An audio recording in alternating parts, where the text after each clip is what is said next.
자, 창세기 12장 1절에 보면 여호와께서 아브라함에게 이르시되 너는 너의 고향과 친척과 아버지의 집을 떠나 내가 네게 보여줄 땅으로 가라. 내가 너로 큰 민족을 이루고 내게 복을 주어 내 이름을 창대하게 하리니 너는 복이 될지라. 너를 축복하는 자에게 내가 복을 내리고 너를 저주하는 자에게 내가 저주하리니 땅의 모든 족속이 너로 말미암아 복을 얻을 것이라 하신지라. 이 아브라함이 여호와의 말씀을 따라 갔고 롯도 그와 함께 갔으며 아브라함이 하란을 떠날 때 75세였더라. 여기까지 봅시다. 이게 이제 믿음의 조상이라고 하잖아요, 아브라함을. 아브라함이 하나님을 찾고 구하고 하나님을 막 보고 싶어 한 것이 아니에요.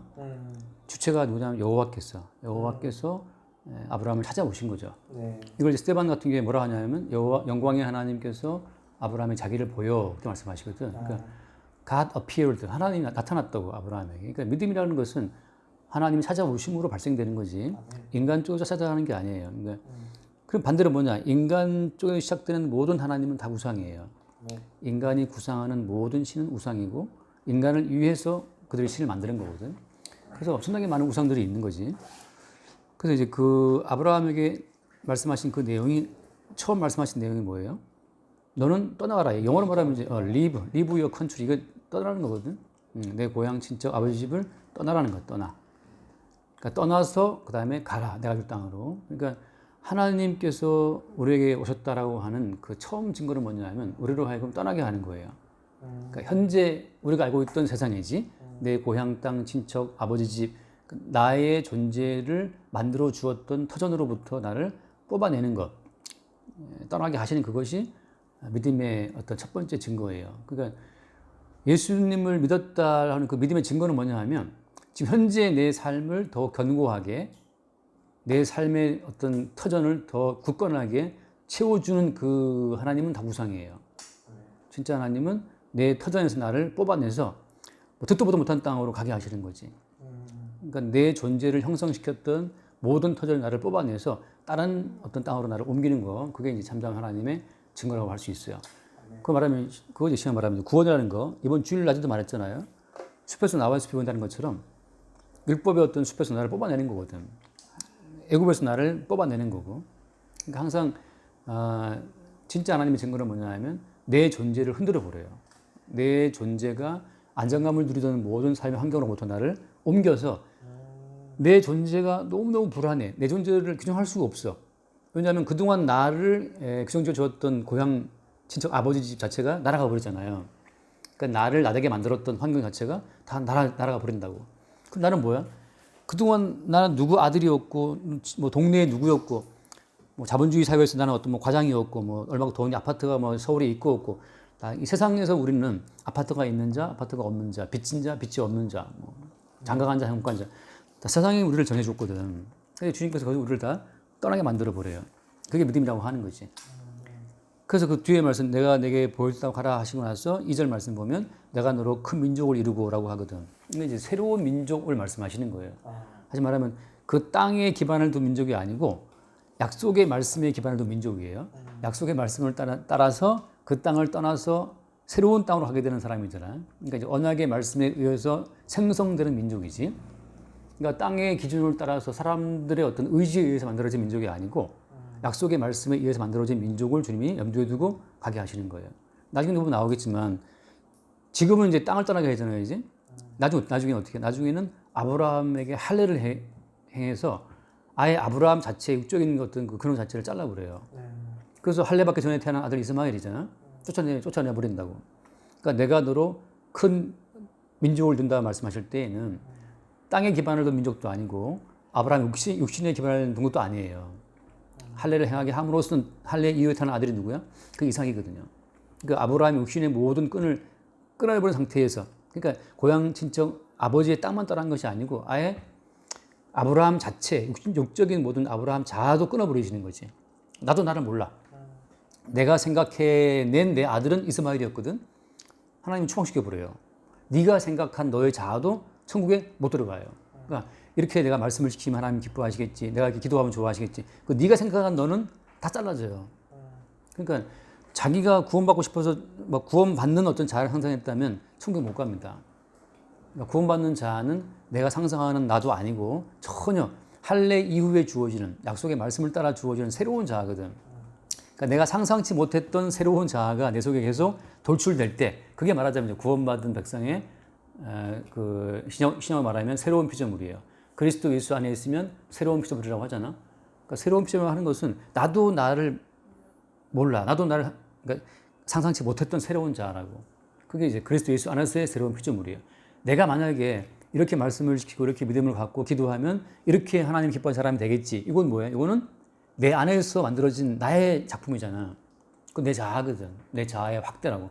내 자아의 변형이고 성숙이고. 근데 새로운 피조물은 그게 아니고 그리스도 예수 안에서 피조물이기 때문에 내가 상상을 못했던 어떤 새로운 삶의 양태로 내가 끌려간다고.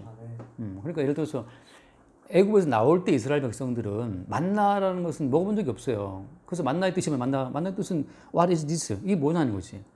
영어로 말하면 만나 뜻이 이게 뭐냐는 뜻이에요. What is this? 뭐냐 이게. What is it? 이게 뭐냐. 그런 것처럼 예수를 믿고 말씀을 지키면 이런 삶이 되겠지라고 상상하는 그 자를 주님 늘 허물어뜨려. 예를 들어서 지금 뭐 학원 잘 돼. 다음에 잘 되겠지. 그것도 깨져요. 그러니까 아니면 또 생각이 드는 거 뭐 예상치가 있잖아요. 이게 다 허물어져요. 예상보다 많든지 적든지 아니면 완전 새로운 길이든지 예측 불가라는 말이지. 그래서 이스라엘 사람들은 광야에 들어갔을 때 애굽에서 상상했었던 그 하나님의 구원에 대한 모든 그림이 광야에 들어가는 순간 다 나라가 다 깨져버려요. 도대체 그들이 애굽에 있을 때 모세를 따라 나올 때 상상했던 그 모든 것들은 다 허상이었어요. 그리고 광야에서는 그냥 만나를 먹고 생수를 마시고 이상한 어떤 길로 가는 거지. 구름기둥 불기둥이 있고 하는 그런 식으로 광야가 홍해가 갈라지고 하는 식으로.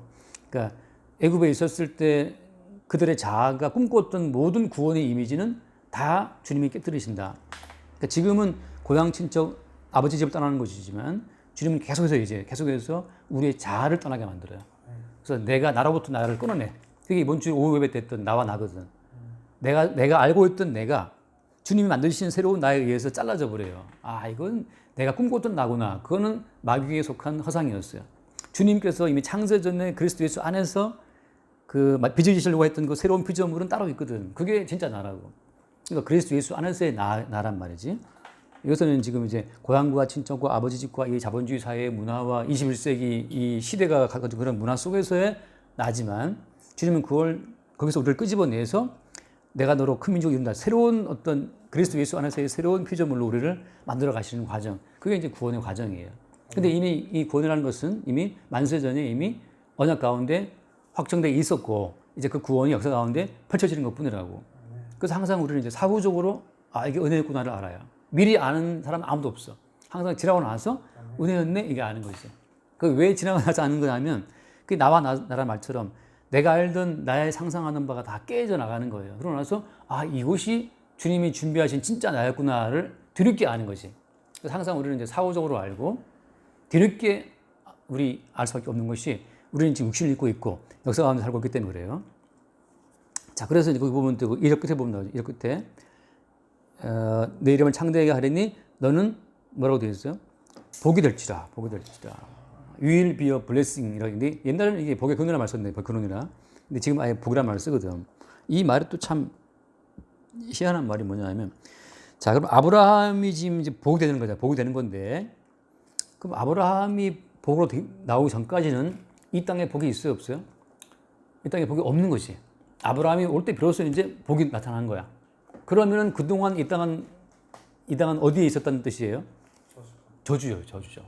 그러니까 이 땅 전체가 다 저주 가운데 있었어요. 그러니까 아브라함이 오기 전까지는 다들 뭐 복을 받았네, 뭐 추구한다 말하지만 사실은 다 저주란 뜻이죠. 그래서 그런 말 하잖아요. 얼마나 네가 복 받았는지, 네가 무슨 복이 이렇게 많냐, 막 그런 사람이 있거든. 무슨 복이 많이 받아서 이렇게 잘 사냐 그러는데 그게 그리스도 예수가 와버리는 순간 다 저주였어요. 그러니까 부자가 매일 잔치하고 살잖아. 옷 잘 입고. 나중에 지옥 가거든. 그 부자가 매일 잔치했던 그 풍성한 재물은 과연 그게 복이었을까? 그게 지옥으로 그걸 끌어가고 있는 돼지의 모기 같은 거거든. 그게 이제 지옥으로 가는 미끼였어요. 그 부요함이, 돈이. 그러니까 부자에게는 그게 저주거든, 사실 그 재물이. 야사로는 앞에서 거지가 되어서 매일 뭐 피를 먹었다 하잖아. 근데 그 나사로는 그런 거 저주였나? 아니에요. 그게 천국으로 가는 징검다리였다고 말하자면. 그러니까 복이 등장하기 전까지 이 땅은 전부가 다 저주였다는 사실이에요. 그러니까 이 땅의 조건으로 복이다, 저주다 하는 그 모든 말은 다 헛된 그냥 마귀가 만들어낸 거짓말에 근거한 어떤 복과 저주의 개념이라고 하는 거죠. 성경에서 말하는 복은 아브라함이 와야 돼요. 그럼 이 아브라함은 실체가 뭐야? 실체가 이게 예수님인데 아브라함은 또 예수님을 보여주는 하나의 모형이기 때문에 다시 말하면 아브라함 속에 있는 예수님이 아브라함을 지금 통해서 자기를 증거하고 있는 거예요. 그래서 예수님이 오셔서 하신 말씀이 뭐야? 내가 바로 길이요 진리요 생명이다. 이게 뭐 어마어마한 거거든. 내가 바로 그러니까 예수님이 오시기 전까지는 길도 없고 아무것도 없는 거지. 예수님이 오실 때 비로소 진리인 거든. 따라서 어때? 세상은 전부 다 비진리로 꽉 차 있는 거죠. 여기서 이제 인간들이 자발적 자기의 의지를 가지고서 뭘 추구하는 것은 다 엉터리라고 하는 거죠. 왜? 아브라함이 복이기 때문에. 그래서 아브라함은 지금 복으로서 세상을 쭉 순례하는 거예요. 그 말은 무슨 말이다? 아브라함이 가는 곳마다 저것은 저주다. 그 말은 무슨 말이에요? 이번 주일 나자베처럼 숲에서 나오니까 넓은 막 평야가 있네. 숲을 알잖아요, 그죠? 그것처럼 아브라함은 하나님에 의해서 빠져나와서 본토 친척 아버지 빠져나와서 보니까 어때? 이게 저주였던 거죠. 저주였던 거라고. 그래서 이제 아브라함 가는 곳마다 저주가 무엇인지 복이 무엇인지를 아브라함이 알아요. 그래서 가는 곳마다 전 저주다. 하지 말해서 이제 믿음이 왔다는 경우는 뭐냐 하면은 내가 전에 있었던 그 어떤 저주받은 동네의 실상을 안다는 거고 이제는 눈이 떴기 때문에 저주가 뭔지를 아는 거지. 그러니까 이제는 어떤 사람들이 막 말을 해도 그게 저주인지가 이제 보여요. 이번 주도 뭐 어떤 분 때문에 내가 어떤 다른 교회 목사님 설교를 내가 들었거든. 듣고 나서 참 사람들의 마음을 감동을 주는 설교였어요. 막 마음을 뜨겁게 하더라고.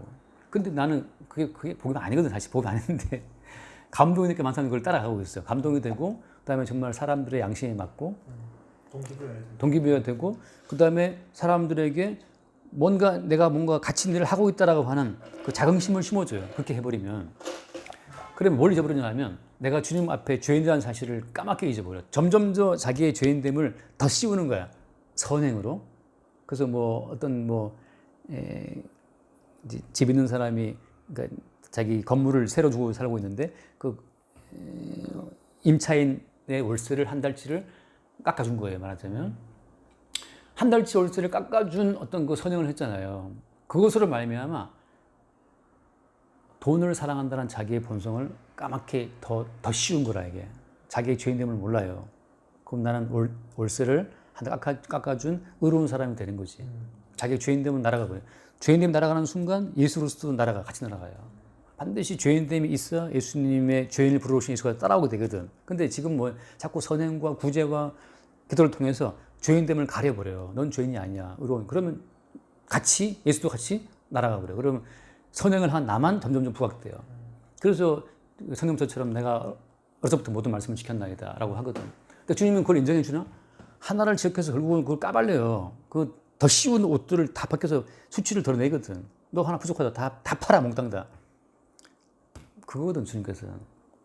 그러니까 말하자면 아브라함 보고 복이라 말씀할 때에는 아브라함이 가는 곳마다 이제 사실은 복이 아닌데 저주인데 복인 것처럼 하고 있는 모든 그 아닌 것들이 쫙 쪼개지는 거예요. 그러니까 아브라함이 가는 곳에 쫙쫙 분리가 일어나는 거지. 그래서 기준이 뭐냐? 3절 말씀. 너를 축복하는 자에게 내가 복을 내리고 너를 저주한 자에게 내가 저주한다 하잖아요. 자, 이제는 각 그 사람의 개인적인 구제, 선행, 기도, 개인의 공로가 아니야. 무조건 아브라함을 축복하는 자에게 어때? 복을 내린다는 거예요. 네가 뭘 했냐? 시끄러워 말하지 마. 제가 한 달치 월세 깎아 시끄러워 말하지 마. 내가 기도 40일 했는데 닥쳐. 너 아브라함을 어떻게 했어? 아브라함을. 다시 말하면 예수님은 어떻게 했어? 예수를 축복했어? 그건 복을 내리는 거고. 예수 저주했어? 그건 저주받는 거예요. 각 개인의 어떠함이 아니야. 그냥 아브라함한테 어떤 태도를 보였냐를 묻는 거야, 주님은. 이게 이제 미치고 환장을 노리신 게 사람은 다 각자 개별적으로 하나님을 상대하고 싶어 하거든. 그래서 이제 가인처럼 제사를 드리고 예배를 드리고 구제를 하고 봉사를 해요. 나 자신을 꾸민다고 하나님께 나 어필하기 위해서. 근데 주님께서는 우리가 뭘 하느냐 따위를 안 보시고 뭘 본다는 거야, 오직 너를 축복하는 자에게 내가 복을 내리겠다. 이게 기준이 너무 심플하고 너무 억지 같아. 네가 착한 사람이었냐, 구제 많이 했냐, 봉사 많이 했냐, 그거 안 물어봐. 너 아브라함 어떻게 생각하냐? 아브라함을 대하는 그 태도만 보고 모든 것을 그냥 쫙 나눈다는 거죠. 그래서 땅의 모든 족속이 너로 말미암아 복을 얻는다. 결국 아브라함이 쫙 가는 곳에, 아브라함이 가는 곳에 복받을 자와 또 반대되는 자가, 저주받을 자가 쫙쫙 갈라지는 거예요. 쫙. 기준이 뭐야? 기준은 뭐야? 그냥 아브라함의 기준이야. 예수님의 기준이에요. 우리는 예수를 이제 믿었으니까 앞으로 내가 착하게 살아야지. 자꾸 나를 또 돌아와. 나에게 돌아와. 그러니까 예수님이 시작했다가 어떻게 돼요? 방향이 또 나를 바라보는 거지. 나의 어떤 바라보는 거라고. 그러니까 내가 바라보이고 내가 주목이 되고 그 나를 위해서 뭔가를 할 때 어때? 그때 그 모든 신은 그 신은 우상이 되는 거예요. 그러니까 예수님을 믿을 때 결국 어떻게 하는 거야? 예수님을 우상화해서 믿게 되는 거죠. 왜? 예수를 믿음으로 뭘 챙기니까? 자기를 챙기니까. 그래서 아브라함이 가는 곳으로 쭉쭉쭉 갈라지면서 똑같아요. 예수님 오시는 곳에 예수가 곧 길과 실 생명이기 때문에 예수를 기점으로 해서 또 갈라지는 거죠. 그러니까 똑같아. 지금도 마찬가지야. 왜 사람들이 예수를 믿는다 그러는데 결국은 또 예수 믿는 자기를 더 바르게 살려고 애를 쓰겠어요? 처음부터 예수를 믿을 때 왜 믿은 거야? 자기 위해서 예수를 믿은 거예요. 그러면 계속 어떻게 해서? 나를 위해 예수를 믿었기 때문에 나를 위한 걸 추구하게 되겠어요. 내가 예수 믿었으니까 이제 바르게 살고 말씀대로 살고 뭘 해가 결국 다 예수를 믿는 나, 말씀을 실천하는 나, 구절하는 나가 되어버리는 거지. 내게로 돌아오는 모든 건 다 그거는 허상이고 마귀에게 속한 저주받은 백성들의 모습이라고 하는 거예요. 우리는 나를 잊어버려야 돼요. 내가 벗었는지 입었는지 그건 안 중요해. 뭐가 중요한 거야? 예수님의 지체로 합해 인가가 중요한 거거든. 그러니까 예수님이 나를 벗기시면 벗는 거지. 예수님이 나를 어마어마한 부자가 되게 하시면 부자가 되는 거지. 예수가 나를 나설처럼 거지가 되게 하시면 거지가 되는 거지. 근데 예수님이 나 이러면 안 되지. 네가 니를 왜 챙겨? 그게 이제 마귀에게 속아서 자기의 그 자아를 이 땅에 속한 자아로 자기를 의식하고 있는 거예요. 착한 일을 하는 사람을 좋아하는 하나님. 그거 아니. 하나님은 아브라함을 축복하는 자에게 복을 내리는 분이기 때문에 네가 착하다 나쁘다 그 자체가 하나님 보시기에 의미가 있어요 없어요? 의미가 없어요. 그래서 하늘 위에 구름이 땅에 철조망이 있다고 그 구름이 철조망 때문에 못 넘어가나? 아니거든. 우리 인간이 행하는 모든 선과 악이라는 것은 하나님께는 아무런 상관이 없어요. 그러니까 인간들끼리 뻗고치고 싸우는 거야. 서로 의미를 두고 있는 거죠. 그래서 지금 하나님께서 아브라함을 그 땅에서 끄집어낸다는 것은 첫 번째 그 땅에 형성된 그 아브라함의 자아를 다 주님이 부인하신다고 하는 거. 새로운 자아는 뭐예요? 새로운 자아는 주께서 언약의 말씀으로 빚으시는 새로운 자아. 근데 그 자아는 어떻게 형성이 되는 거예요? 내가 나를 판단하고 평가할 것도 없이 언약의 말씀이 나를 빚으시는 대로 그냥 끌려가는 것. 그게 복인 거지. 그러니까 나를 통해 분출되는 예수 그리스도를 나는 뒤늦게 보고 그 주님을 찬송할 뿐이에요. 주님이 나를 거지가 되게 하셨구나. 할렐루야. 주님이 나를 돈 벌게 하시네. 할렐루야. 주님이 나를 아프게 하시네. 운동케 하시네. 주님이 나를 일을 하게 하시네. 잠자게 하시네. 아프게 하시네. 모든 것이 이게 주어가 내가 없어졌어. 그게 이제 그리스도 예수와 함께 십자가에 죽은 자고 자기 속에 사시는 분이 그리스도라는 사실을 알아가는 자예요. 그런 자가 쭉 갈 때 너를 축복하는 자 볼던 그 말씀처럼 이제 각 개별적으로 자기 자신의 무언가를 돌아보는 자들은 다 이 앞에 저주가 돼버리고 아브라함을 축복한다는 말은 무슨 말이에요? 내 속에 사시는 그 주님이라는 사실을 보게 되는 사람, 그 사람이 하나님 복받은 사람이라고 한 거죠. 이건 내가 아니고 내 속에 사시는 주님이라는 사실을 하게 되는 자. 그래서 내가 늘 예를 들지만 베드로와 요한이 안전벨을 싫어했잖아요. 그리고 하는 말이 뭐예요? 왜 우리를 주목하냐? 우리가 기도해서 한 줄 알아? 우리 경건 때문에 아니야. 우리 개인의 경건과 권능이 아니다. 예수님이 낫겠다 한단 말이지. 그게 이제 바로 너를 축복하는 자, 맞죠? 예수를 축복하는 자예요. 주님의 이름이 했다. 너 왜 가난하냐? 주님이 가난하게 하셨어. 너 돈 벌었냐? 모든 것을 예수님께 돌리는 그 자가 축복하는 자예요. 그러면 계속해서 어떻게? 그럼 계속해서 주님께 붙어있는 복을 누리는 거고, 내가 기도했더니 주님 복을 주셨네? 뭔데 네 기도했다고 주님 복을 주셔? 내가 좀 게을렀더니 주님 나한테 때리시네? 웃기지 마. 주님 너를 뭘 때리고 있어? 아니에요. 우리의 행함에 따라 주님이 흔들리는 게 아니고 주님이 정해놓으신 언약의 말씀이 원인이고 주의 말씀이 원인이 되어서 결과를 만들어내신 분도 주님이라고. 우리는 거기에 끼일 틈이 없다. 다만 그리스도의 지체냐 아니면 마귀에게 속한 백성이냐만 나눠줄 뿐이에요. 그래서 아브라함이 가는 길이 그 길이고 성도는 그 길 따라가는 거예요. 이거 한 건 내가 아니고 주님이 했다. 그게 암호로 볼 때 뭐가 드러난다? 저주받은 세상의 면목이 쫙 드러나요. 그러니까는 뭐 내가 기도했더니 내가 구주에 선언했더니 말씀을 시켰더니 그 모든 것이 저주받은 자들의 모습이 저런 모습이구나. 끝내 자기를 놓지 못하는 모습. 끝내 자기 자신을 지키기 위해서 수고하고 무거운 짐을 지는 모습. 그게 저주 가운데 있는 모습이에요. 여기까지 합시다. 딱 20분 했다. 기도하죠. 감사합니다. 아브라함을 택하시고 본토가 친척 아비집을 떠나 께서 명령하신 곳으로 가게 하신 것처럼 그리스도 안에서 인도함 받기를 사모합니다. 아멘. 정말 그리스도 밖에서의 저주와 그리스도 안에서의 복을 구분할 수 있는 그 안목과 그 믿음이 있기를 간절히 사모하고 그리 아니하실지라도 모든 것을 주관하시는 그리스도 예수를 바라볼 수 있는 그 믿음이 저 안에 있기를 간절히 사모합니다. 아멘. 예수님 이름으로 기도합니다. 아멘. 주님 감사합니다. 우리가 알던 세상에서 우리가 알던 자아로부터 우리를 뽑아내 언약의 말씀으로 형성되고 생성되는 새로운 자아로 살게 하시고 새로운 그리스도 예수 안에 영성의 세계를 살게 하시니 감사합니다. 날마다 세상에서 빚어진 내가 튀어나올 때마다 이 나를 주님 못 박아 주시고 그리고 이미 만세전에 지으신 새로운 자아가 우리 안에 이미 있음을 또 새롭게 보게 하여 주시고 사나 죽으나 주의 것으로만 존재케 하여 주옵소서. 우리 주 예수 이름으로 기도드립니다. 아멘. 아.